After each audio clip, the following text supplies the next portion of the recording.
నమస్తే. భగవద్గీత 6వ అధ్యాయము 35వ శ్లోకము. నిన్న మనం అర్జునుల వారు భగవానుడితోటి తన మనసులో ఉన్నటువంటి సందేహాలను చెప్పిన 2 శ్లోకాలను గురించి ముచ్చటించుకున్నాం. ఈ రోజున ఇప్పుడు భగవానుడు దానికి జవాబు చెప్తున్నారు. భగవానువాచ అసంశయం మహాబాహో మనో దుర్నిగ్రహం చలం అభ్యాసేన తు కౌంతేయ వైరాగ్యేణ చ గృహ్యతే. అసంశయం మహాబాహో, సందేహం లేకుండా ఓ మహాబాహో, గొప్ప బాహువులు గలవాడా, గొప్ప వీరుడా, దేవదానవ మనుష్యులలో వీరాధి వీరులను కూడా అతడు తన బాహుబలము చేత పరాజితులను గావించాడు.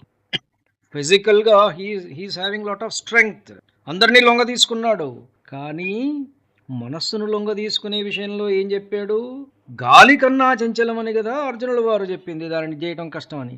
ఇంతమందిని గెలిచావు, మనస్సును గెలవటంలో గాలి కన్నా చంచలం అంటావా? మహాబాహువి నువ్వు అని చెప్తున్నారు ఇక్కడ. అసంశయం మహాబాహో మనో అంటే మనస్సు, దుర్నిగ్రహం చలం అదుపు చేయటం చాలా కష్టం, మనస్సు చంచలమైనది. అభ్యాసేన అంటే నిరంతరమ సాధన చేస్తే, కౌంతేయ ఓ కుంతి కుమారుడా, వైరాగ్యేణ వైరాగ్యంతో చ మరియు గృహ్యతే నియంత్రింపబడుతుంది. మనస్సు గాలి కన్నా చంచలమని చెప్పినప్పుడు శ్రీకృష్ణుడు ఆయన మాటలను ఖండించకుండా ఏమన్నాడు? అసంశయం మహాబాహో, నిస్సందేహంగా మనసు చంచలమైంది. Yes you are right. ఇప్పుడు మనం ఎవరైనా ఏదైనా చెప్పినప్పుడు జనరల్గా చాలామంది అట్లా కాదులే అంటూ నో అంటూ మొదలు పెడతాం. కృష్ణ పరమాత్మ చెప్పిన మెథడ్ని ఆలోచిస్తే ఇది మనకేంటంటే పబ్లిక్ స్పీకింగ్లో మనకు పనికొస్తుంది. ఎస్ బట్ మెథడ్ అంటారు. అవును కానీ అవును నువ్వు చెప్పింది కరెక్టే, కానీ ఇగో ఈ పద్ధతి ఉంది చూడు, దీన్ని పాటించు అని చెప్తున్నారు పరమాత్మ. ఇదన్నమాట. ఇది పబ్లిక్ స్పీకింగ్లో మనం జనంలో తిరిగేటప్పుడు ఉపయోగపడేటువంటి టెక్నిక్ ఇది. ఇలా చెబుతూనే ఒక మహత్తరమైనటువంటి మార్గాన్ని చూపించాడు పరమాత్మ. మనస్సు మీద ఆధిపత్యం ఒక్క రోజులో రాదు, 2 సాధనాలు కావాలి. ఒకటి అభ్యాసం, మళ్ళీ మనస్సును లక్ష్యం మీద నిలబెట్టేటువంటి సాధన. లేకపోతే ఇప్పుడు రామకృష్ణ పరమహంస వారు ఒక మాట చెప్తారు. మనస్సు అనేటువంటిది రాగి చెంబు లాంటిదట. అది ఎప్పుడు రాగి చెంబు చింతపండుతోటి తవ్వకపోతే రాగి చెంబు చిలుము పడుతూ ఉంటుంది. దాన్ని ప్రతిరోజు చింతపండుతో తవ్వుతూ ఉండాలి, అప్పుడే అది మెరుస్తూ ఉంటుంది. మనస్సు కూడా అంతే, ప్రతిరోజు అభ్యాసం చేస్తూనే ఉండాలి. ఇవాళ చేశాం కదా, ఇక రేపు అవసరము లేదు అని అనుకోవడానికి లేదు. ప్రతిరోజు సాధన చేయాలి. వైరాగ్యం ఏమిటంటే అనవసర విషయాల పట్ల ఆసక్తిని తగ్గించుకోవటం. పరిగెత్తే గుర్రాన్ని శిక్షణతో ఎలా వశపరచగలమో అలాగే మనస్సును కూడా నెమ్మదిగా సాధనతో అదుపులోకి తెచ్చుకోవచ్చు.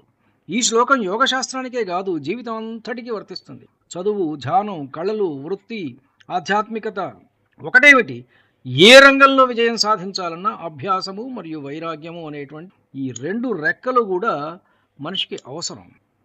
అభ్యాసం ఏంటంటే కంటిన్యూస్ ప్రాక్టీస్. మనం రోజు చేసే పనుల వల్ల, ఆలోచనల వల్ల మన మనస్సులో కొన్ని సంస్కారాలు అంటే మెంటల్ ఇంప్రెషన్స్ లేదా మానసిక ముద్రలు ఏర్పడతాయి. మనస్సు పదే పాత అలవాట్ల వైపు, చంచలత్వం వైపు పరిగెత్తడానికి కారణం ఈ పాత ముద్రలు, ఈ చాళ్ళు ఉంటాయన్నమాట మెదడులో. ఈ చాళ్ళు ఇప్పుడు ఎట్లయితే భూమి మీద నాగలితోటి మనం దున్నినప్పుడు చాళ్ళు ఏర్పడతాయో, మన ఇన్ని సంవత్సరాల జీవితంలో మన మెదడులో మన అలవాట్లు అనేటువంటి ఆ చాళ్ళు ఉంటాయి. అవి పోవటం అంత తేలిక కాదు. ఈ పాత సంస్కారాలే కారణం అట మనస్సు అటువైపు పరిగెట్టడానికి. అభ్యాసం అంటే ఈ పాత ముద్రలను చెరిపివేసి కొత్త సాత్విక ముద్రలను వేయడం. పతంజలి మహర్షి అభ్యాసం ఎలా ఉండాలో చెప్పారు కూడా. అభ్యాసానికి 3 లక్షణాలు ఉండాలి. ఒకటి దీర్ఘకాల, ఏదో కొన్ని రోజులు లేదా నెలలు చేసి వదిలేయటం కాదు. ఇది ఒక సుదీర్ఘమైన ప్రయాణం, బహుశా జీవితాంతం సాగవలసిన సాధన. నిరంతరం చేయాలి, విరామం లేకుండా, క్రమం తప్పకుండా, కన్సిస్టెన్సీ. ఈ రోజు చేసి 4-5 రోజులు మానేస్తే మనస్సు మళ్ళీ పాత స్థితి. సత్కార, ఏదో బలవంతంగానో విసుగ్గానో కాకుండా పరమ పవిత్రమైనటువంటి భావంతో, శ్రద్ధతోటి, ప్రేమతోటి చెయ్యాలి. ఒక ప్రవాహం ఒకవైపు వెళుతుంటే దానికి అడ్డుకట్ట వేసి ఇంకోవైపు మళ్లించడం ఎంత శ్రమపడాలో ఆలోచన. చంచలమైన మనస్సును కూడా ఉన్నతమైన మార్గంలోకి మళ్లించడానికి అంతటి నిరంతర అభ్యాసం. ఇక వైరాగ్యం డిటాచ్మెంట్ వదిలేయడం అనమాట. చాలామంది వైరాగ్యం అంటే ఇల్లు సంసారం వదిలేసి అడవులకు పోవడం అనుకుంటారు. కానీ గీత చెప్పే వైరాగ్యం బాహ్యమైనటువంటి పూర్తిగా వైరాగ్యం అంటే వస్తువులను లేదా మనుషులను ద్వేషించడం కాదు. వాటిపై ఉన్నటువంటి అటాచ్మెంట్ అంటే మమకారాన్ని, వాటి మీద ఉన్నటువంటి మన పొసెసివ్నెస్, ఒక యాజమాన్య భావాన్ని మనం వదిలిపెట్టడం.